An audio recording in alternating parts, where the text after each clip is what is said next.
예, 반갑습니다. 영남대학교 독도연구소에 있는 송영입니다.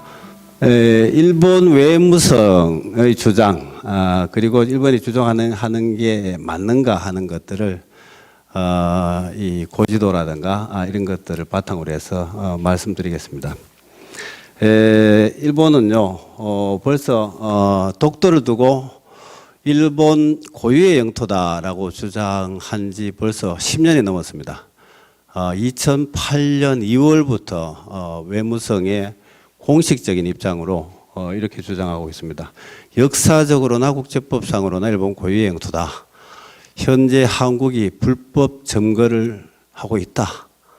그런데 일본은 평화를 사랑하는 나라이기 때문에 이 독도 문제를 평화적으로 해결하고자 한국에 제의를 하지만 한국이 응하고 있지 않다. 이렇게 외무성의 공식 홈페이지에다가 게재를 하고 있습니다.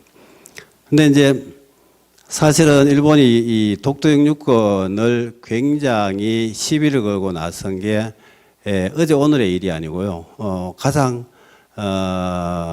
먼저 시작했던 게 1950년대 초, 1953년 4년 이때에 한일 간의 그 국교 정상화 움직임이 이르고, 그리고 이제 한일 간의 그 구상서를 주고받는데 그 과정에서 일본이 이 독도 문제를 거론을 해요.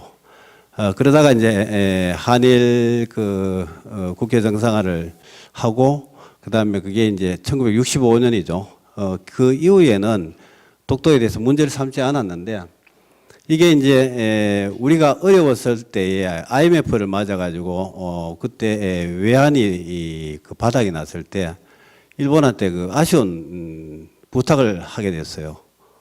여러분들 IMF 잘 아시잖아요, 그죠? 1996년, 7년, 8년 이때 굉장히 힘들었는데 그때 우리나라에 있던 자금들이 전부 외국으로 빠져나가고 해서 굉장히 어려움을 겪다가 일본이 당시에 세계에서 가장 그 달러 외환 보유고가 높은 나라였어요. 그래서 일본한테 이제 그 달러 좀 빌려달라라고 부탁을 하니까 일본이 우리가 경제적으로 위기를 맞고 있다는 걸 알고 있었기 때문에 이 동해 바다에 일본하고 맺은 한일업협정이라고 있습니다. 그게 1965년에 맺었어요.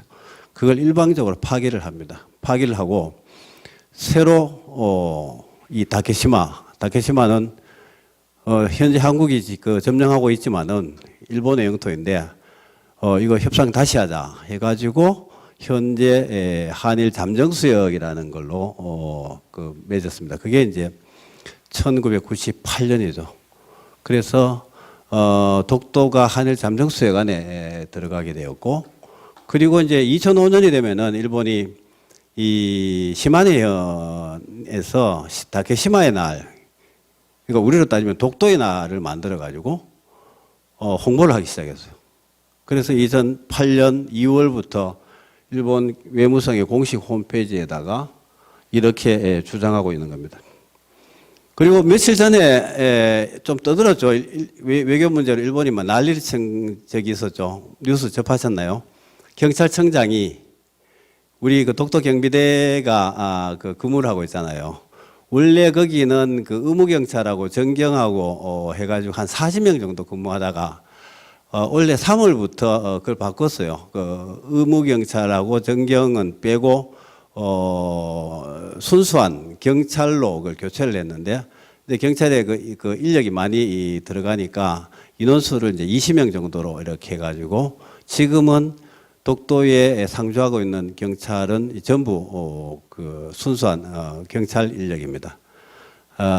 그래서 경찰청장은 당연히 자기 그 직원들이 근무하는 곳을 이제 독려해주기 위해서 독도를 방문했단 말이죠. 그래서 일본이 이제 이때다 해가지고 난리를 친 겁니다. 우리 땅 다케시마에 대한민국의 경찰청장이 일본의 허가도 받지 않고 불법으로 상륙했다라고 해가지고 일본 외무성에서 떠들고 뭐 이 관방장관이 떠들고 난리를 친 거예요.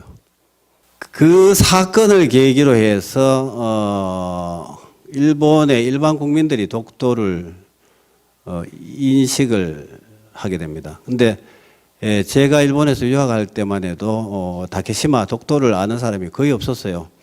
전체 인구의 뭐 2%도 안 됐습니다. 그때 통계를 보면요. 근데 지금은 일본 외무성 그 내각감방 그 홈페이지에 보면은 다케시마를 알고 있습니까? 해서 이제 매년 설문조사를 해요. 하는데 그게 이제 MB가 독도를 가는 것을 계기로 해가지고 일본 인구의 한 70%가 이 다케시마라는 문제가 있구나라는 걸 인식을 알게 됐어요. 근데 최근에는 95%를 넘었었습니다. 그 중에서 다케시마가 일본 영토라고 생각하는 사람이 70%를 넘어요. 과거에는 있는지 없는지도 몰랐고 있다 그러더라도 이 한국 땅 아닌가 뭐 이렇게 생각했는데 일본이 외무성이 집요하게 이 홍보를 하고 해서 지금은 그렇게 돼 있다라는 겁니다. 그래서 앞으로는 굉장히 그 후세대들한테 어려운 숙제를 안겨주는 결과가 되는데요. 일본은 그 바다에 대한 굉장히 그 집착이 강해요. 굉장히 강하기 때문에 전쟁의 패전 국가이지만은 이웃 나라와 모두 영토 문제를 안고 있습니다. 북쪽으로는 북방 4개도 4개 섬 해가지고 러시아와 사이에 북방 4개 섬을 이제 돌려받으려고 분쟁을 벌이고 있고요. 그 다음에 우리나라에는 이제 독도는 원래부터 일본 고유의 영토다라고 해가지고 독도를 계속 그 시비를 걸고 있고, 그 다음에 이제 저쪽 그 타이완 중국하고의 그 국경의 그 해상에 있는 그 조더라는 섬이 있습니다. 그 일본 말로는 센카쿠이고요. 중국 말로는 다오이다오라고 하는 건데 그 섬도 일본 고유의 영토다. 근데 사실은 그거 원래 옛날에 중국의 명나라 청나라의 영토였는데 큐슈를 지배를 하면서 그 근대기에 그거를 이제 큐슈의 일부로 편입을 해요. 독도하고 거의 비슷해요. 근데 이 센카쿠는 일본이 현재 치료 지배를 하고 있어요. 왜냐하면은 일본이 패전을 하고 그 오키나와는 이제 미국이 관리를 하다가 1972년인가 그렇죠? 그때에 오키나와를 일본에 돌려줍니다. 돌려줄 때 센카쿠 열도도 함께 같이 해서 일본에 돌려줘요. 왜냐하면 그때는 냉전 체제에서 그 중국 공산주의와 대립해 있었기 때문에 이 센카쿠만을 이 중국에 돌려준다는 생각은 전혀 하지 않았습니다. 결과적으로 현재 일본한테 와 있어요. 근데 이제 중국하고 이제 중국이 좀 먹고 살만해지는 한 80년대 초, 70년대 후반부터 해가지고 센카쿠 저거 돌려받아야 되겠다 해가지고 센카쿠는 원래 중국 땅이니까 돌려둬라고 막 의의를 제기해요. 타이완도 마찬가지입니다. 근데 이제 이걸 방어를 하는데 이거는 원래부터 옛날부터 일본 고유의 영토다라는 논리를 적용을 했어요. 근데 이제 센카쿠는 자기들이 현재 지배를 하고 있고 독도는 그렇지 않는데 독도는 이거는 영토 문제가 있다라고 하고 센카쿠는 영토 문제가 없다라고 이렇게 해요. 그래서 일본이 지배하고 있는 이 센카쿠에 대해서는 주권 문제다. 자기 나라 주권을 지키는 문제다라고 하고, 독도와 그 북방 4개 섬에 대해서는 영토 문제가 존재하기 때문에 이것을 장기적으로 일본이 돌려받아야 될 땅이다라고 해서 계속 이 일본 외무성에서 주장을 하고 있습니다. 근데 패전국가가 전후 처리된 샌프란시스코 강화조약 거기에서 최종적으로 결착이 됐는데도 불구하고 끊임없이 일본이 이것을 제기를 하고 있어요. 근데 이제 그 배경에는 샌프란시스코 강화조약 최종안에 일본이 돌려줘야 될 땅의 예로 예를 들어서 울릉도, 거제도, 거문도, 독도 이렇게 되어 있었는데 독도가 중간에 빠집니다. 빠지고 이 제주도, 거문도, 울릉도를 포함한 한국의 그 대한 주권을 포기한다 이렇게 되어 있는데 그 과정을 보면은 누가 보더라도 독도가 한국 영토로 인정된 것인데 그 조항에서 빠져요. 근데 그걸 가지고 일본 영토로 인정된 것이다라고 일본은 생각하고 있는 거죠. 그래서 이 독도를 두고 계속 지금 도발을 하고 있는데 왜 일본 영토냐면은 17세기에 그때 이 다케시마라는 섬이 있었어요. 다케시마라는 섬이 있었는데 그때는 울릉도가 다케시마였습니다. 왜냐하면은 울릉도에 대적이 굉장히 많았고요. 그 다음에 독도는 마츠시마라고 해서 송도라고 불렀습니다. 소나무가 예전에 한두 그루 있었는가 봐요.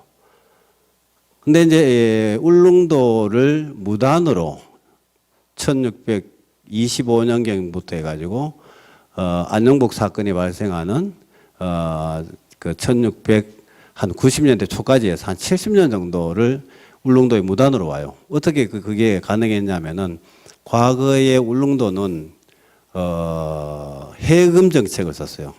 먼 바다로 사람들을 못 가게 했는데 그래서 왜 못 가게 했냐면은 이렇게 비어둔 섬들이 굉장히 많습니다. 그 남해안에 예를 들어서 완도 같은 섬 있잖아요. 그죠? 그런 섬들은 사람들이 안 살았어요. 그래서 완도의 역사를 보면은 불과 근대기 우리 개항 이후의 역사예요. 완도는 역사가 없습니다. 가면은 그 왜냐면은 남해안도 그렇고 이 울릉도 같은 떨어진 낙도 같은 경우에 과거에 그 왜구들이 많이 들어와 가지고 이 왜구들이 이 섬을 소굴로 해가지고 내륙으로 들어와서 노략질을 하거든요. 그래서 이걸 막기 위해서 조선 정부에서 해금 정책을 조선 후기까지 실시를 합니다. 이 해금이라는 것은 우리나라만 썼던 게 아니고요.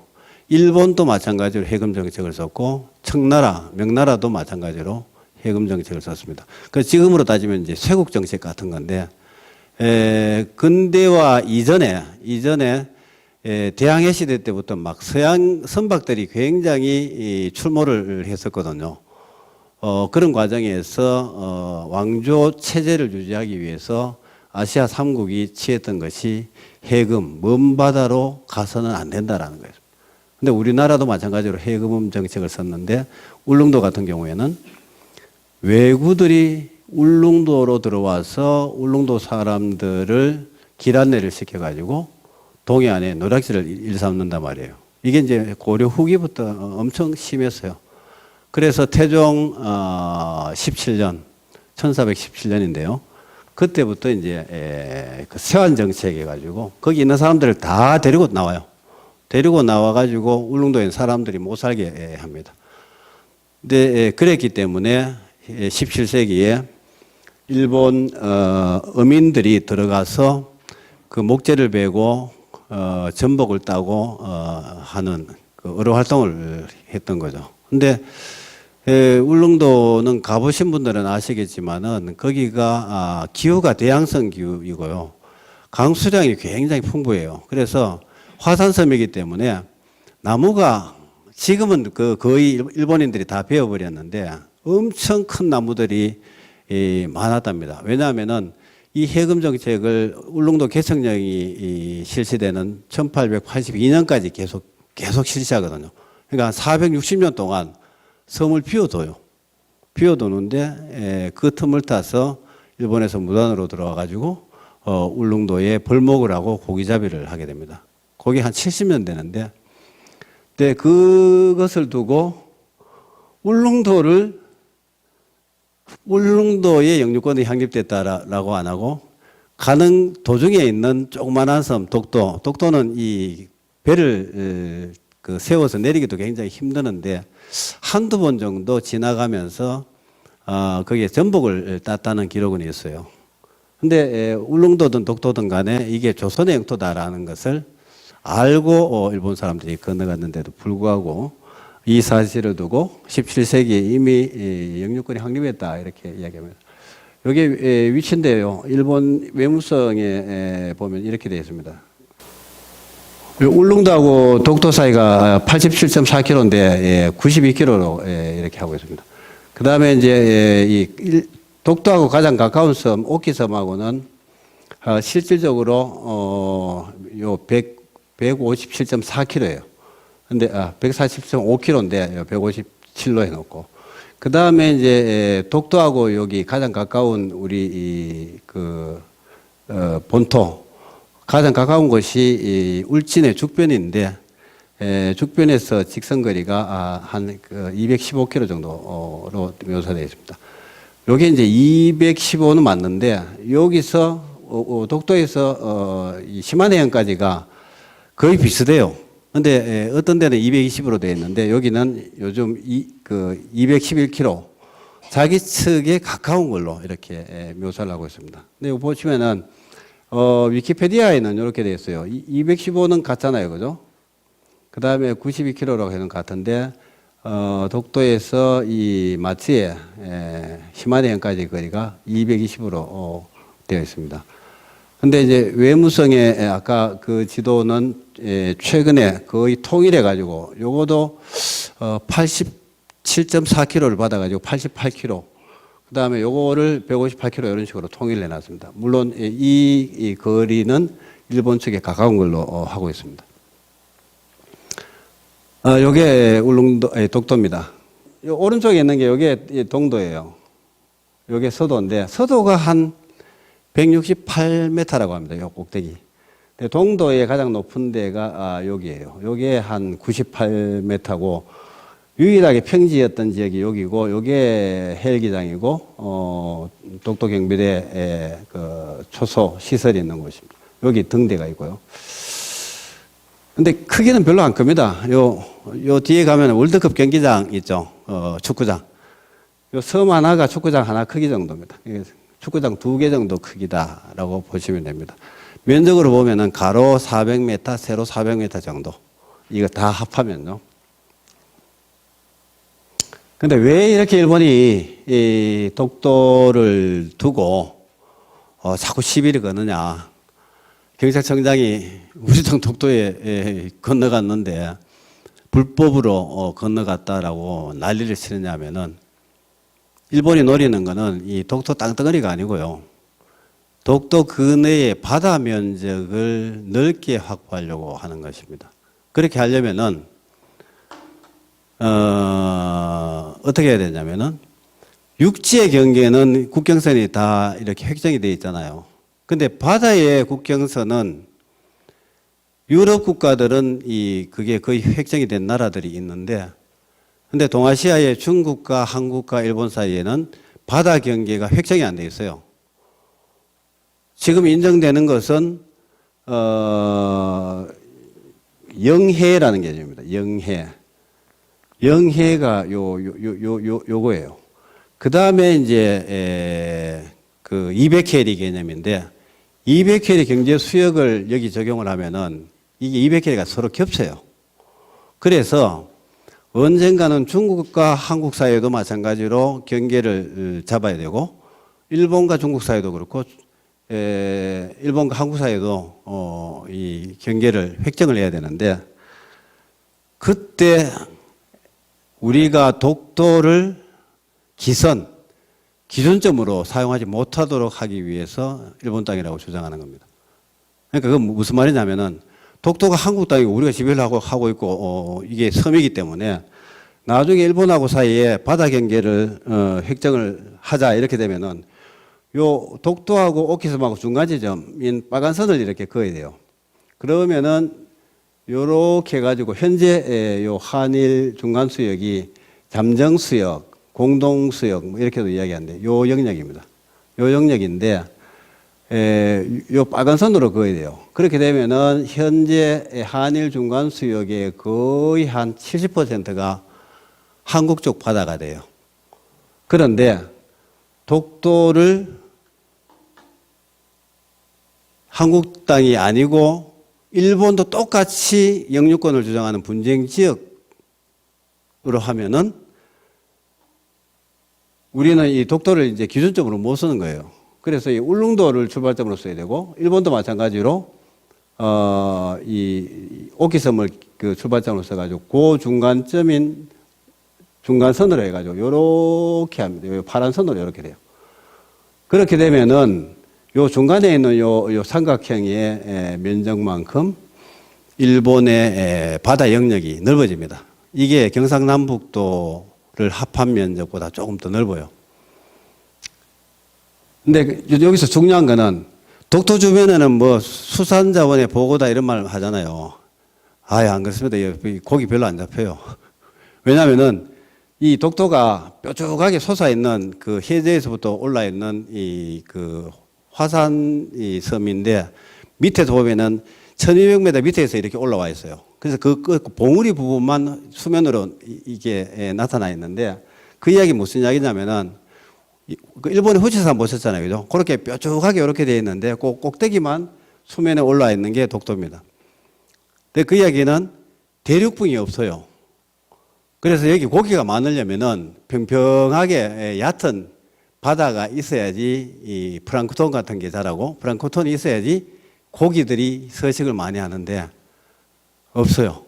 독도새우 중에 대부분이 그 동해안 저기 울산이나 강원도나 이런 데서 잡아가지고 오는 게 많아요. 이 독도새우 얼마 잡히겠습니까? 근데 한 마리에 옛날에 그 회로 먹으면 굉장히 비싸더라고요. 2만 원 이렇게 하던데 최근에 가격이 다운돼 갖고 그 튀김도 팔더라고요. 지난 2주 전에 갔을 때 거기 도동에서 그 독도 새우 튀김을 파는데 한 10마리 해가지고 10,000원에 팔더라고요. 저거 한 마리에 2만 원씩 파는데 그런 생각이 들더라고요. 근데 이제 그것 때문에 일본이 자꾸 독도가 일본 땅이다라고 주장하는 겁니다. 현재 상태를 추인을 하고 가만히 내비두면은 당연히 독도는 우리 땅이기 때문에 국제사회도 독도가 한국 땅인 걸로 간주를 하게 될 거고 언젠가 일본하고 한국 사이에 이 바다 경계를 이 빨간 선이 아닌 파란 선으로 하기 위해서는 독도가 한국이 역사적으로나 지리적으로나 국제법적으로 대한민국 고유 영토다라고 하고 있잖아요. 똑같이 이야기해요. 근데 똑같이 이야기하는데 지리적으로는 이야기 안 합니다. 역사적으로나 국제법상으로나 일본 고유 영토다라고 해요. 그래야지 싸움이 되거든요. 근데 지리적으로라 하는 것은 안 써요. 왜냐면은 울릉도에서는 87km밖에 안 되고 여기서는 158km단 말이에요. 엄청 멀어요. 이거 굉장히 중요한 사실인데 그거는 저 뒤에 가서 이야기하겠습니다. 그래서 지리적으로도 일본 고유 영토다라는 말은 안 씁니다. 그리고 사실은 지리적으로 가깝다고 해서 반드시 영유권이 기속된다라는 건 아닙니다. 그 옛날에 그 프랑스와 영국 사이에 있었던 그 섬의 분쟁, 그 다음에 말레이시아하고 인도네시아하고 사이에 있었던 그런 섬들 보면은 프랑스 바로 옆에 있는 그 섬 이름이 갑자기 그 섬 같은 경우에는 프랑스 근처에 있어요. 영국은 엄청 멉니다. 근데 그게 과거 영국 왕실에서 그것을 관리를 했거든요. 그래서 그게 영국의 영토로 프랑스와 이 분쟁이 벌어졌을 때 국제사법재판소가 판결을 내렸어요. 그래서 가깝고 먼 거는 큰 이 판결의 요인이 안 되는데 근데 여기서는 굉장히 가깝다는 게 중요하다라는 겁니다. 과거에 일본이 울릉도에서는 독도가 안 보인다라고 거짓말을 쳤어요. 안 보였기 때문에 울릉도에서 독도를 몰랐다. 독도가 있는지도 없는지도 몰랐는데 무슨 한국의 영토였냐라는 식으로 이야기를 해요. 그래서 일본의 간변학자에는 가가미 겐조라는 사람이 현재 물리학 수식을 이용해 가지고 이렇게 입증을 했는데 그 수식을 쓰면은 울릉도에서 안 보여요. 근데 그것을 우리 한국의 학자가 다시 정태만 선생님이라고 저기 어디야 세무소에서 퇴직을 하셨는데 이분이 다시 계산을 해보니까 울릉도에서는 이론적으로 88m 정도 올라가면은 독도 꼭대기가 보이고 한 500m 정도 올라가면은 독도 전체가 다 보인다라는 거를 수학식으로 입증을 했어요. 근데 실제로 보여요, 이게. 울릉도 사람들이 그 독도를 굉장히 그 많이 관찰을 했습니다. 근데 왜 그러냐면은 그 지구가 둥글잖아요, 그죠? 둥글기 때문에 일정 거리 이상 되면 안 보여요. 그게 보이는 거리가 100m 정도, 100km 정도입니다. 근데 100km도 항상 잘 보이는 게 아니라 날씨 조건이 좋아야 돼요. 여름에는 안 보여요. 여름에는 막 태양이 온도가 높아지잖아요. 그럼 해수면의 온도가 높아지기 때문에 해무가 막 생기잖아요. 그죠? 안개가 막 생긴단 말이에요. 생기면은 이게 안 보일 거 아니에요. 근데 이게 늦가을부터 이른 봄까지 추울 때는 공기가 차거든요. 당연히 또 바다도 차기 때문에 해무 같은 게 안 생기기 때문에 가장 멀리 보입니다. 그래서 보통 울릉도에서 독도를 본 사람들은 이 가을에서 봄 사이에 시기에 관측이 되는데, 저도 독도 연구를 하면서 매년 울릉도에 한 6, 7번씩 가는데 독도를 한 번도 본 적이 없습니다. 낮 시간에는 잘 안 보여요. 그것도 아침 일찍 봐야 됩니다. 해가 뜰 무렵. 왜냐하면 해가 충분히 올라오면은 해수면의 온도가 올라가거든요. 그래서 밤새 좀 차가워진 상태에서 해가 올라올 무렵에 보면은 잘 보인다라는 겁니다. 그래서 이 사진을 찍기 시작했어요. 이게 언제냐면은 2008년에 동북아 역사재단이 만들어지고, 동북아 역사재단에서 일본이 울릉도에서 독도가 보이는데 자꾸 안 보인다고 거짓말 치니까 여기 모니터링을 했어요. 울릉도 주민들한테 카메라하고 주고 1년 반 동안 독도가 보이면은 보이는 날을 기록을 해라. 그리고 사진을 찍어라 해서 찍은 거예요. 그렇게 찍었더니 1년 6개월 중에 56일 동안 이 독도를 볼 수 있었어요. 이게 무슨 얘기냐면 1년으로 계산하면 한 34일, 33일 정도? 1년 중에 한 달 정도밖에 독도가 안 보이는 거예요. 데이터를 보니까 제가 말씀드린 늦가을부터 이른 봄까지의 시기가 관찰이 많이 되었다. 그리고 이제 바람이 불거나 적당히 불어줘야 되고, 그리고 이제 비가 오고 굉장히 흐리다가 날씨가 맑아지는 날, 그럴 때는 이제 독도가 보인다는 거죠. 그래서 이거를 찍은 겁니다. 요거도 이제 사동에서 찍은 건데 독도 선명히 잘 보이잖아요. 요거는 석포라는 곳에 찍은 건데 독도가 보입니다. 그래서 이 사진을 제시하면서 봐라, 이 독도 보이는데 왜 안 보인다고 거짓말 치냐 라고 하니까 일본이 말을 바꾼 거예요. 보인다고 해서라는 한국 영토가 될 수가 없다. 대마도는 한국에서 57km로 뭐 한국에 가까운데 우리 땅 아니냐.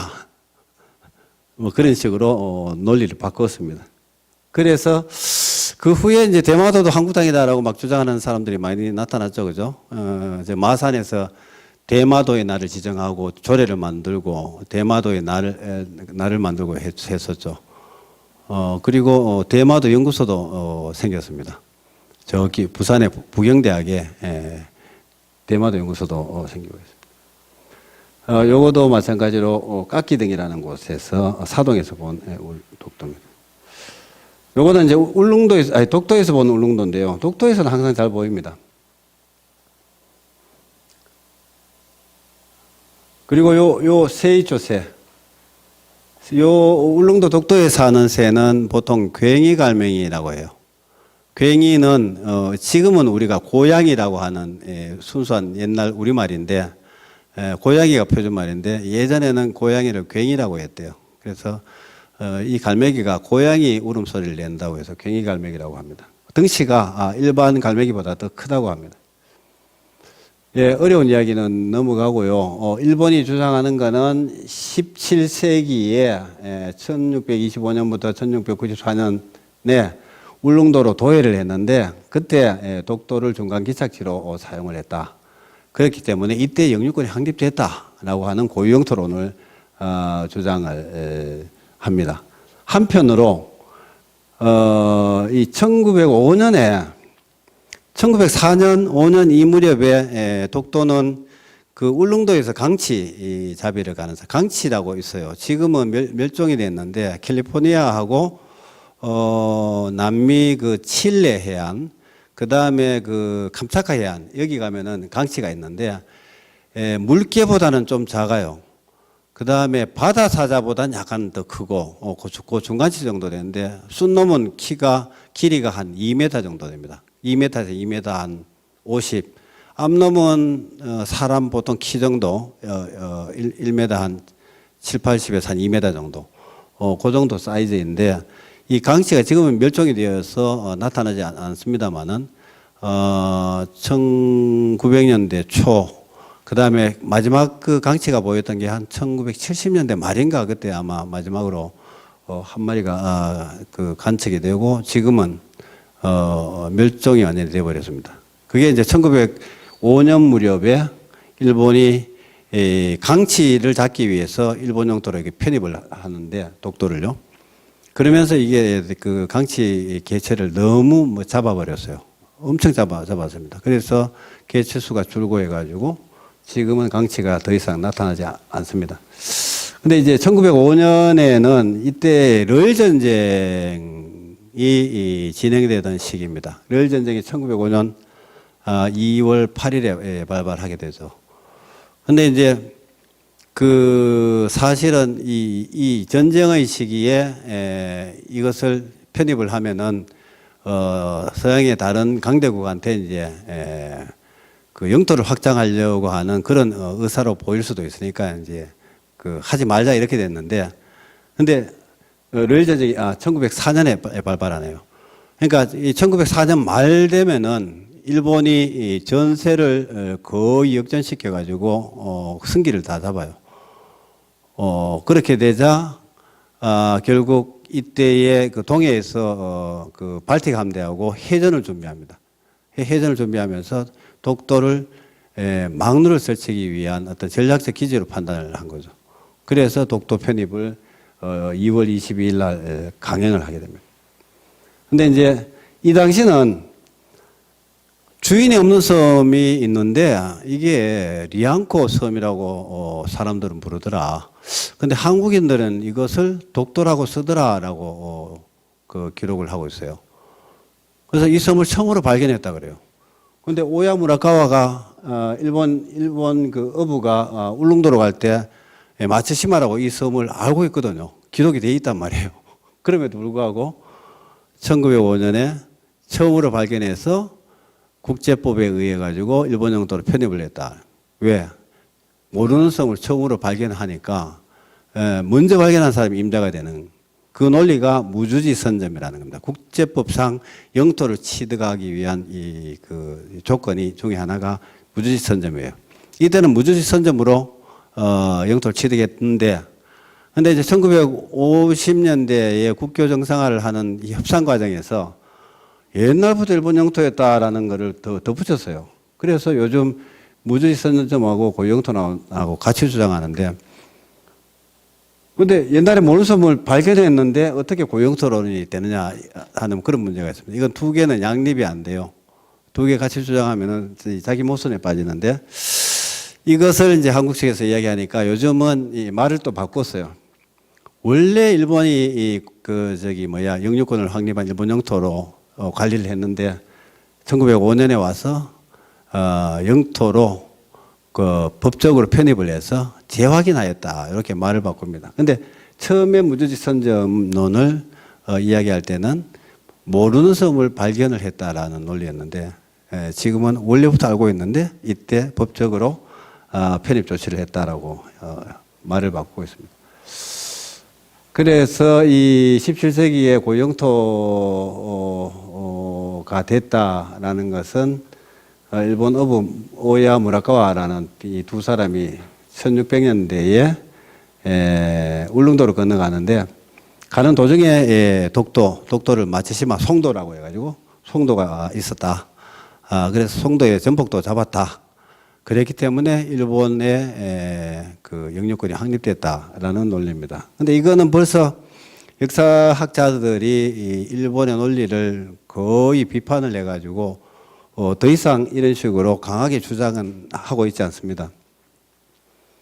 그 무지선점론은 주인이 없는 땅이었기 때문에 선점을 했다라고 하는 거고 그게 이제 1905년 2월 22일이라는 겁니다. 그래서 일본의 다케시마의 날, 독도의 날은 2월 22일이에요. 근데 우리나라는 10월 25일인데 왜 10월 25일이냐면은 독도를 울릉도의 관할로 하는 대한제국 칙령 41호를 반포하는 게 1900년 10월 25일입니다. 근데 그 칙령을 왜 반포하냐면은 외인들이 울릉도에 막 이주를 해가지고 엄청 인원수가 많아져요. 그래서 이대로 두었다가는 일본인들이 거기에 점유를 해가지고 일본 사람의 땅이 될 수가 있다 해가지고 조정해서 위기감을 느꼈습니다. 그래서 원래는 울릉도가 강원도의 울진현의 부속섬이었습니다. 울진현은 지금 울진군이에요. 울진의 부속섬이었는데 그것을 그 강원도의 울도군으로 해가지고 군으로 독립을 시킵니다. 지금은 울진이 경상북도잖아요. 경상북도로 언제 온지 아십니까? 서울이 특별시가 될 때입니다. 1962년, 3년인가? 63년 1월 1일자로 강원도 울진군을 경상북도로 이관을 해요. 왜 그러냐면은 울진군이 이렇게 보면은 밑으로 쭉 쳐져 있어요. 그 산들이 그 산맥의 그 동쪽에 있는데, 근데 강원도에서 울진까지 내려오려면은 굉장히 그게 교통상 그 힘들었던가 봐요. 그래서 그 박정희 대통령 때에 그것을 그 경상북도로 이관을 합니다. 그래서 경상북도로 된 거예요. 지금도 그 제일교포들 울진 사람들 만나면은 자기는 강원도 사람이라 그래요. 강원도 울진 출신이라 그래요. 이 사람들 머릿속에는 강원도에 있을 때 울진을 기억하거든요. 그리고 행정 소관을 바꾼 게 울진 말고 또 하나 있습니다. 같은 시기에. 어딘지 아십니까? 인삼으로 유명한 곳. 금산이라고 있죠. 금산이 원래 전라북도에 있습니다.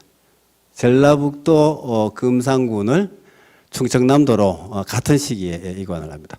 그리고 이제 이 지금 논산시의 강경하고 그 남쪽 지역의 면이 한 3분의 1 정도가 전라북도였는데 충청남도로 그때 옮겨져요. 그래서 그 세 군데의 그 도 관할이 이 변경이 되는 게 1960년도 초입니다. 그때 서울특별시가 출발을 하게 되죠.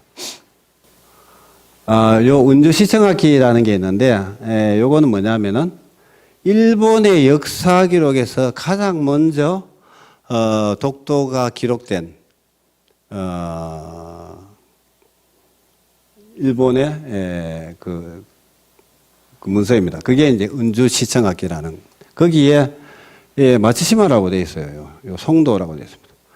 그래서 오키에서 이틀을 가면은, 이틀 하룻밤을 가면은 이 송도에가 도착하고, 송도에서 다시 하루를 가면은 죽도 다케시마에 간다. 근데 이게 기죽도라고 부른다. 이렇게 되어 있습니다.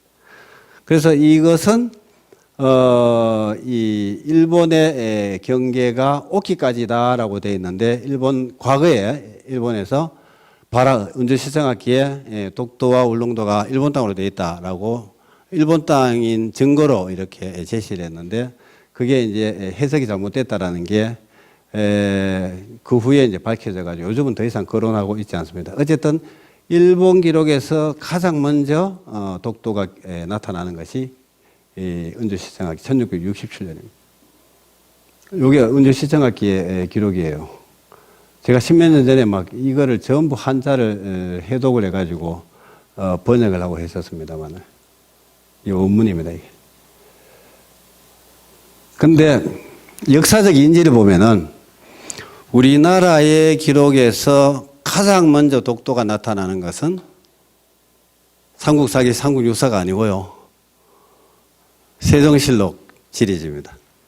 이게 1454년에 발행이 됩니다.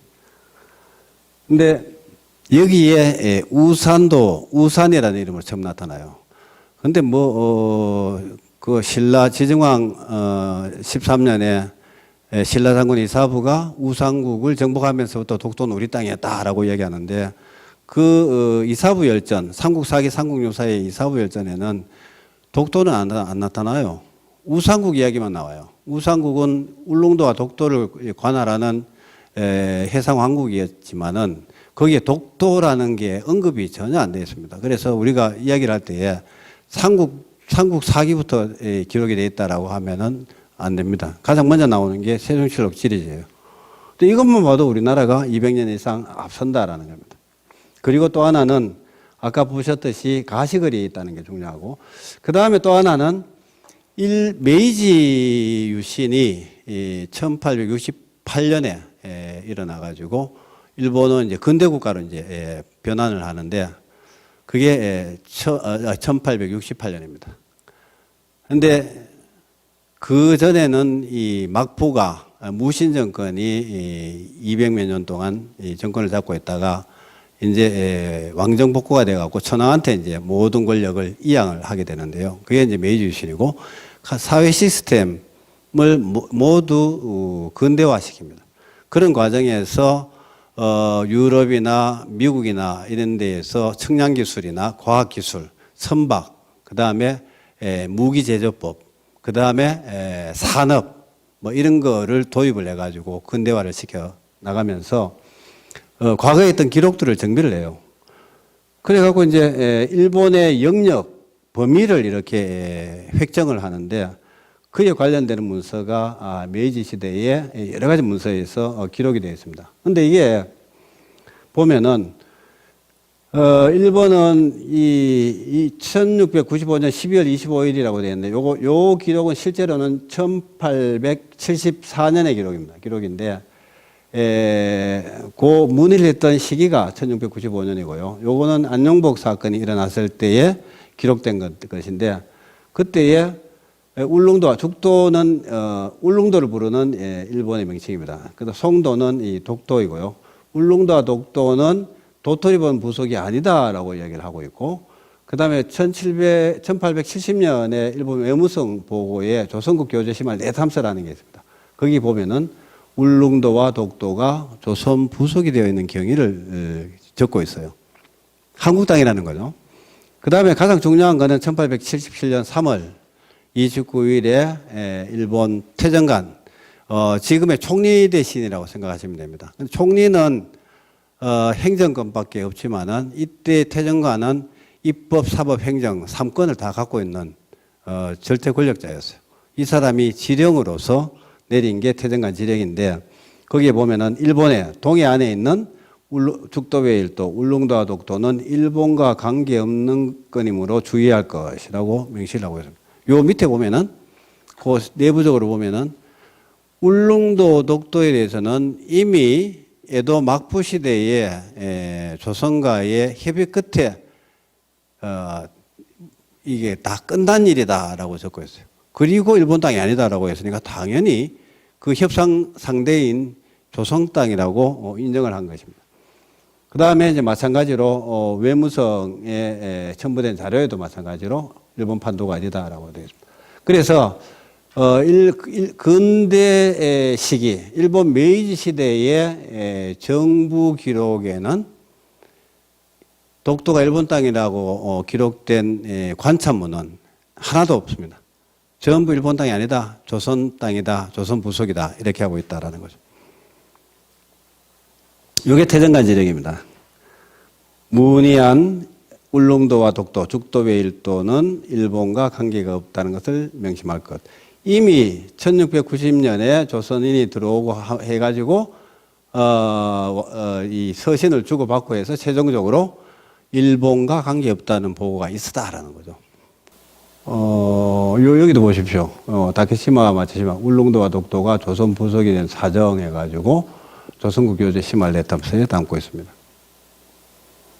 그럼 세종실록 지리지는 이렇게 되어 있습니다. 우산, 무릉, 이도가 재연, 정동, 해중, 이도, 상거불은 풍일청명, 즉가, 만견인데, 무릉하고 우산이 이 울진현의 정동쪽 바다 가운데 있는데 두 섬은 거리가 서로 멀지 않기 때문에 청명하고 거기다 바람이 부는 날이면은 서로 마주 볼 수 있다라고 되어 있습니다.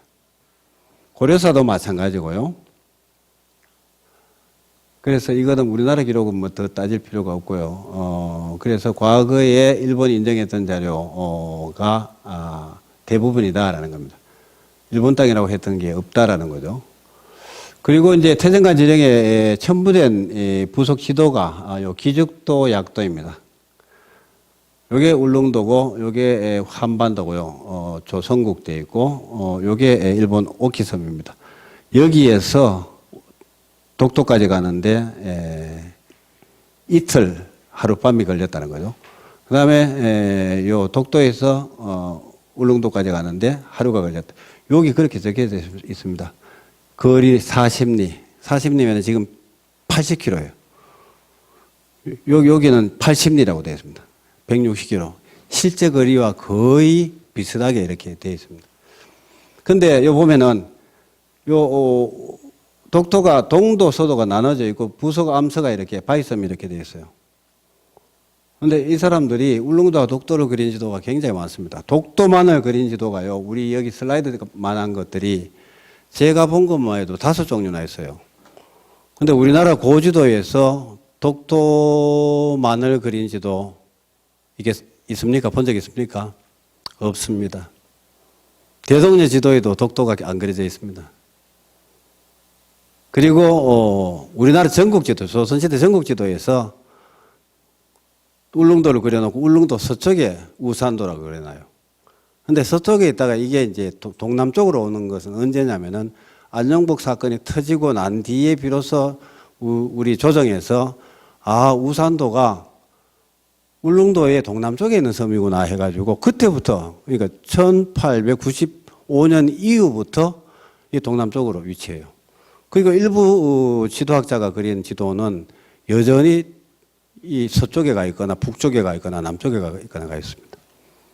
그리고 그 지도 자체도 울릉도 크기와 거의 비슷하게 그리고 있어요. 그래서 일본 사람들이 하는 이야기가, 봐라, 독도가 울릉도하고 섬 크기가 엄청 작은데 울릉도하고 독도하고 똑같이 그려놨다. 그 다음에 왜 서쪽에 있느냐, 동쪽에 있지 않고. 이거는 독도가 아니다라고, 우산도는 독도가 아니다라고 일본은 주장합니다. 어찌됐든 간에 이게 퇴장한 원문인데요. 그 포인트만 몇 가지 말씀드리고 마치는 걸로 하겠습니다. 요거는 일본의 지도학자인 그 하야시 시에이가 그린 그 삼국저병도라는 지도인데, 여기 보면은 울릉도가 죽도 돼 있고 요 옆에 우산도 독도가 그려져 있어요. 이 섬은 조선 땅이라고 되어 있습니다. 그다음에 요게 오키섬이고요. 근데 이제 요 울릉도에 너무 가깝게 그려놓은 게 그건데, 여기 보면은 요 조선하고 같은 색깔로 채색이 되어 있죠. 요게 대마도인데 대마도는 일본하고 같은 색깔로 채색이 되어 있습니다. 그다음 여기도 마찬가지로 개정 일본 여지 노정전도라는 1846년의 지도인데, 여기 울릉도입니다. 울릉도하고 독도가 나오는데 채색이 안 되어 있습니다.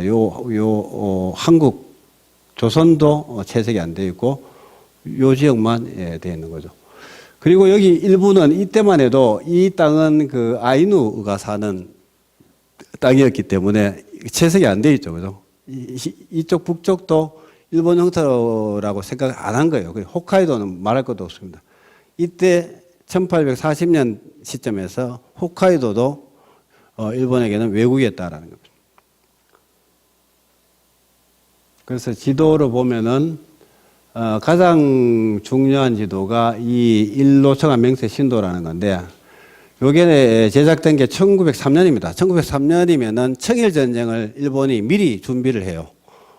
하면서 병사들이 주머니에 넣어서 휴대할 수 있는 지도를 만든 게 이게 일로청한 명세 신도예요.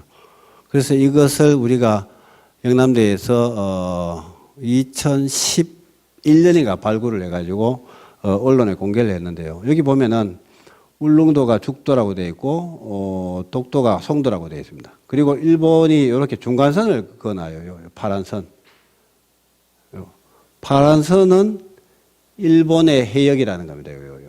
일본 땅이라는 겁니다. 왜냐하면 타이완도 이미 청일전쟁으로 해서 일본으로 할양이 되었기 때문에 타이완을 포함해서 이렇게 되어 있고, 그 다음에 이제 여기 독도하고 오키섬하고 사이에, 여기 오키섬이거든요. 사이에 이렇게 파란 선 부분, 여기 일본 해역이고, 그 다음에 노랗게 되어 있는 부분이 여기 조선의 해역입니다. 한국 해역이고, 그 다음에 그 안쪽에 있는 요 선이 이 청나라 해역이다라는, 이렇게 지도에 표시를 하고 있습니다.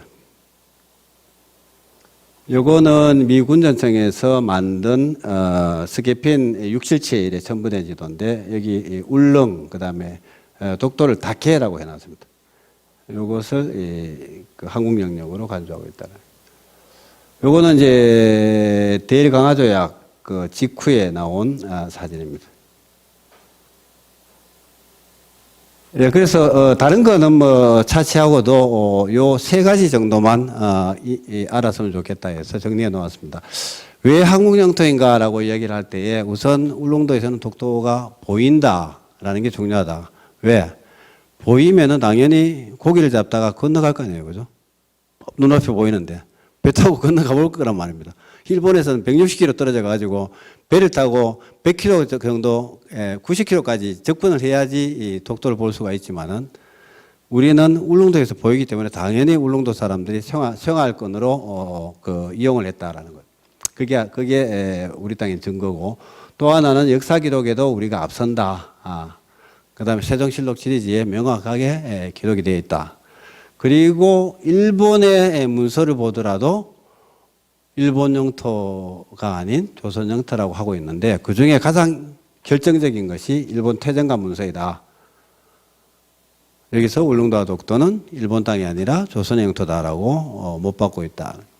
그런데 지금 일본 외무성이 독도는 일본 고유 영토다라고 이야기하면서 불리한 메이지 시대의 이런 관참 문서, 정부가 편찬한 문서에 대해서는 언급 안 해요. 그리고 이 태정관에 대해서는 태정관 지령문에 대해서는 절대 언급 안 합니다. 이거 이야기하면 일본 주장이 다 전복이 돼버려요. 그럼에도 불구하고 일본은 계속 그 영유권 도발을 하고 있다라는. 그래서 독도가 잘 우리 땅으로 지켜지려면은 독도에 대한 관심도 문제지만은 관심보다 그 이전에 독도가 이 우리 땅이라는 그 구체적인 이 사실을 이렇게 좀 인식을 할 필요가 있다라는 거. 그래서 독도 강연을 다니면서 우리 땅의 이유를 뭐 더 많이 필요도 없고 제가 세 가지 해놓은 거 있잖아요. 그것만이라도 구체적으로 설명할 수 있으면 좋겠다. 예, 이상으로 마치겠습니다.